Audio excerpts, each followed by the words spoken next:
Bonjour à toutes et à tous, ici Swan sur Jade FM. Aujourd'hui, on parle de cinéma et on accueille Victor du cinéma Toile de Ré. Bonjour Victor. Bonjour Swan. Alors, quoi de prévu au programme cette semaine? Eh bien, pas mal de choses cette semaine, pas mal d'événements, je vais en parler. Également, une sortie nationale plutôt ambitieuse parce que c'est un film art et essai, on en passe assez Ok. peu en sortie nationale. Il s'agit du dossier Mal d'Aurore. Le dossier Mal d'Aurore Oui, de Fabrice Duvels, qui est un réalisateur belge. Alors je dis ça parce qu'en fait ça a quand même son importance, oui. parce que Ça rappelle une histoire vraie, non? voilà, c'est Ouais, ça, c'est exactement ça. En fait, c'est librement inspiré de l'affaire Dutroux. Voilà. c'est ça. Donc, n'ayez pas peur parce que c'est quand même plutôt bien fait. Alors forcément, c'est assez noir. Hmm. Et d'ailleurs, Fabrice Duvels est plutôt connu pour ses films, type thriller, voire épouvante horreur. Ouais, C'est pas le cas ici, mais on retrouve un petit peu son ambiance. C'est joué avec, Anthony Bajon, qui est vraiment l'étoile montante, enfin l'une des étoiles montantes du cinéma français. J'allais dire aux côtés de Raphaël Quenard.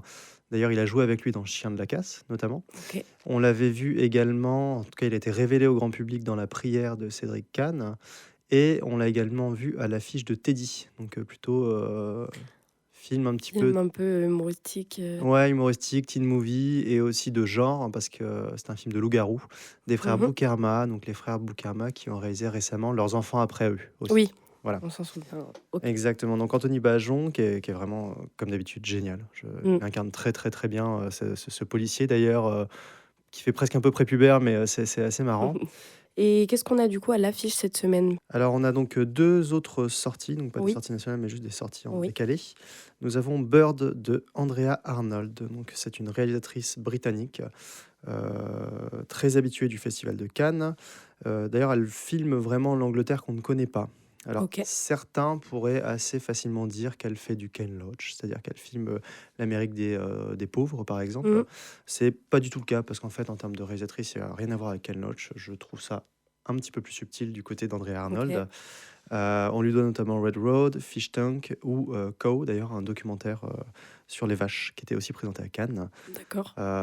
Et donc j'avais vu Bird l'an dernier, en mai, donc Cannes 2024, qui m'a laissé une très bonne sensation, super musique, super mise en scène, très bonne ambiance. Et c'est un film que je recommande vivement. Qui laisse emporter le spectateur dans le film, du coup, Absolument, et très puis en plus, immersif. le film part sur un côté fantastique qui est pas du tout Ouais, gênant, voilà, c'est très, très sympa. ok, Voilà. super. Autre sortie, donc c'est Le Seigneur des Anneaux, la guerre de Rohirrim. Donc Mmh. là, c'est un animé, typé animé OK. japonais, qui part en fait sur l'histoire des Chevaliers du Rohan. Alors, c'est vrai qu'adolescent, j'ai beaucoup regardé Le Seigneur des Anneaux.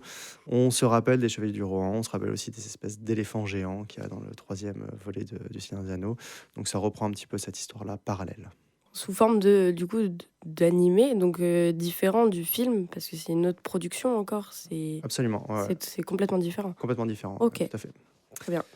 Voilà, donc pour les sorties. En continuation, donc, nous Oui. passons toujours Un ours dans le Jura de Franck Dubosc. Mmh. Nous passons pour la dernière semaine Nosferatu de Robert Egger, donc cette fois que en VF et 2 fois seulement. Nous passons bien évidemment encore La chambre d'à côté qu'on avait en sortie nationale la semaine dernière, donc le nouveau Almodovar.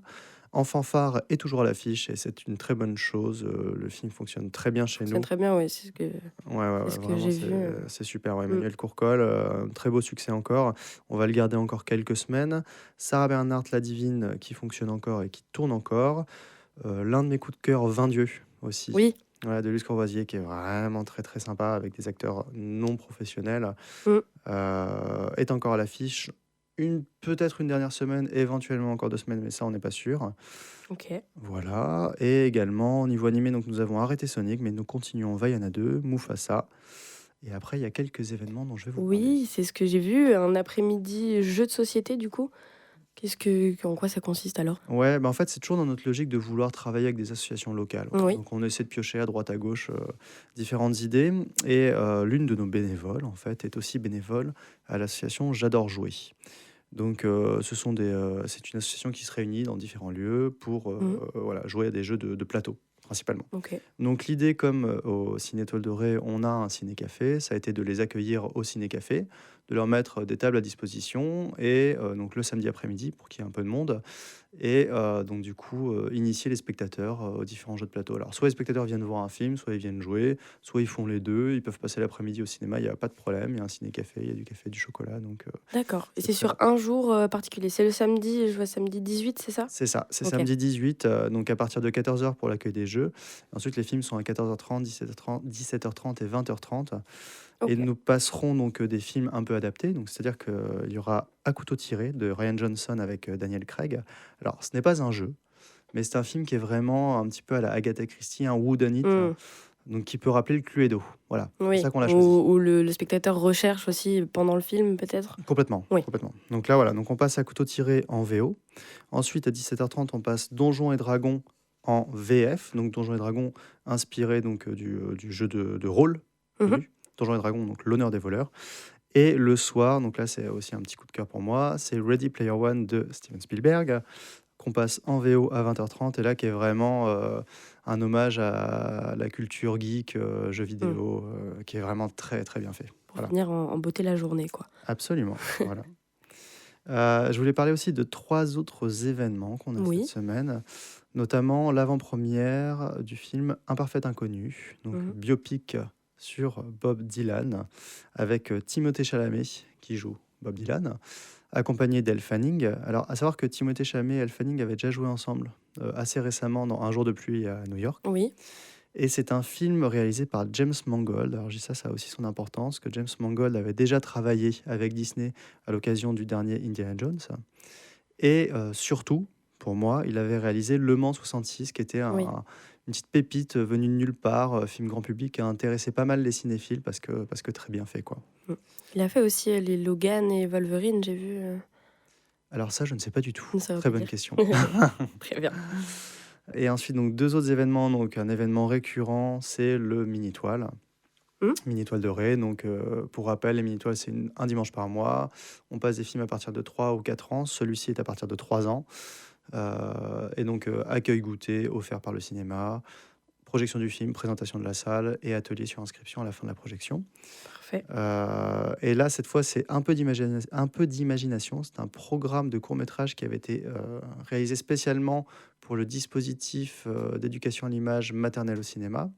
Voilà, on a pu avoir accès au film avec différentes techniques d'animation. Et parmi les films présentés dans ce programme, il y a notamment La Moufle de, alors j'essaie de ne pas écorcher son nom, mais de Roman Katchanov, donc un réalisateur russe OK. des années 60. Donc ce film, je crois que c'est 67. La Moufle, voilà, c'est une petite pépite d'animation à découvrir dimanche matin. Donc le dimanche Très bien. 19 matin. 19 au matin. Voilà, c'est ça. C'est noté. Donc, dernier événement assez important pour nous, c'est Argoat. Donc, c'est un documentaire qui a été réalisé par Vincent Ranoux, qui est un réalisateur qui officie en Bretagne, qui est photographe animalier. Alors, Argoat, qu'est-ce que c'est? En fait, par opposition à Armor, qui représente la côte en Bretagne, Argoat représente la Bretagne intérieure. Donc, du coup, en tant que photographe animalier, il est allé à la rencontre de la faune locale au fil des saisons, ce qui en fait un très joli documentaire. Et donc, on le passe le mardi 21 à 20h30 dans le cadre d'une tournée avec une association dans laquelle on est partie prenante qui s'appelle Écran 44. Et voilà, donc le réalisateur sera là. Ça va être un très joli documentaire, mardi 21 à 20h30. À 20h30. Très bien. Voilà. Et ben, merci Victor. Et puis on se retrouve, très vite, la semaine prochaine. Merci.